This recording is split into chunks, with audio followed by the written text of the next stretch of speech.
Today, I've got an important lesson about money and abundance from a text taken from my book called Money Secrets. So let's talk about the term abundance and wealth. See nature. In nature, we are surrounded by abundance. And it is enough to marvel at flora and fauna. And in a world that's in balance, all systems have got plenty to live on. Only when the balance is disturbed or disrupted come scarcity and distress. But what about abundance in our daily life? The sociologist Fuller showed that if all the wealth on earth were shared equally, everyone would be a millionaire. But the grim reality is that a few families own or manage most of the estates. 2% of the richest families owns 98% of the wealth. But even if all wealth were distributed fairly, after a short time, you'd have a similar picture. Again, a few wealthy people and poor masses. So for now, let's try to understand it more closely and dive into the mysterious world of psychology.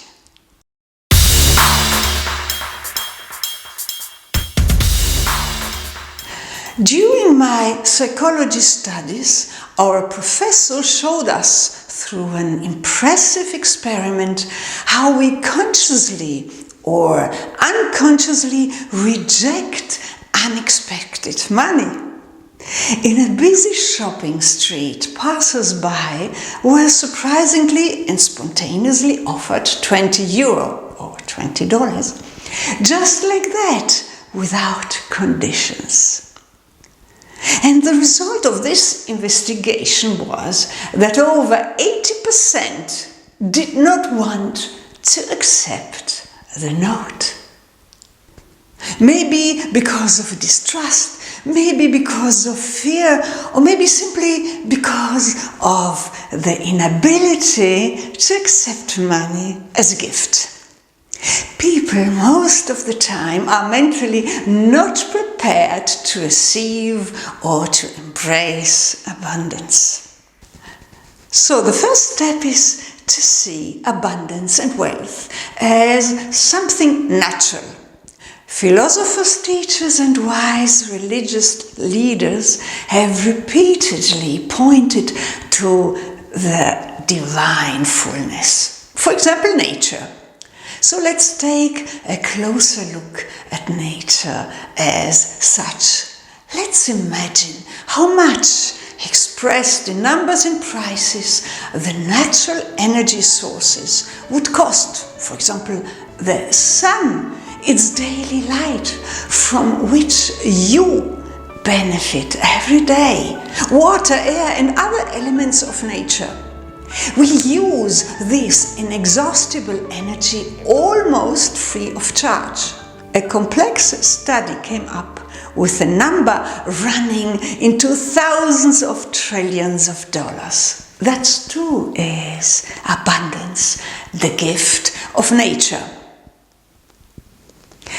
Unfortunately, if we don't wake up, this is going to change rapidly, and we will have difficulties in getting this energy without being slaves of the system. But even if you want to believe in divine abundance and want a sheer worldly example, just look at the monitors of the financial traders. One perceives a movement at the speed of light with billions, trillions of dollars, euros, yen, and so on zipping around the globe electronically. And this is immeasurable money. Even if it doesn't belong to us, there must be wealth somewhere on our planet which serves somebody, mustn't there? But the psychological money problem is much more complex. Let's talk about our feelings, our emotions. We perceive the wealth of others with contradictory feelings. And to be honest, we view the flaunted luxury of strangers with envy, resentment, jealousy, criticism, and also with anger. We believe that it is not justified, but this is precisely this envy that keeps us from being objective and therefore open about any form of wealth. Envy is an important emotion deeply rooted in our subconscious, and the philosopher Bertrand Russell said, "Beggars don't envy millionaires, they envy other beggars who earn more."